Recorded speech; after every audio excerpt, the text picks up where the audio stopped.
Sometimes in our walk with Christ, we're pursuing things that once it gets into our line of sight, it has the tendency to put us in a trajectory where we're now in rebellion and at odds against the one who called us. Guard your eyes, guard your ears, guard your heart, guard your mouth. David was so adamant about not transgressing and disobeying God in his speech. He said, set a watch at my mouth and keep the door of my lips, lest I sin with my tongue. Obedience is the goal. The sacrificial system wasn't even required until man disobeyed God.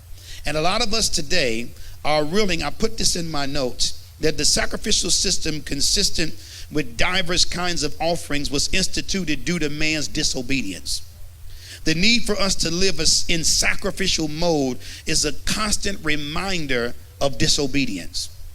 Saul had a mandate from God that was non-negotiable according to the text. You read this, God tells him, I want you to go into Amalek. I want you to destroy everything.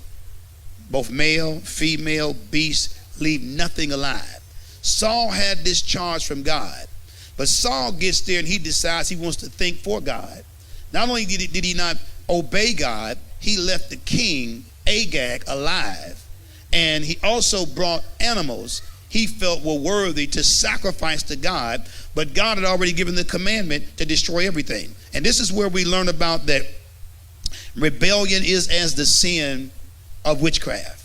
So in other words, the mechanisms of men to feel like they need to control what God has ordained is in direct proportion to witchcraft.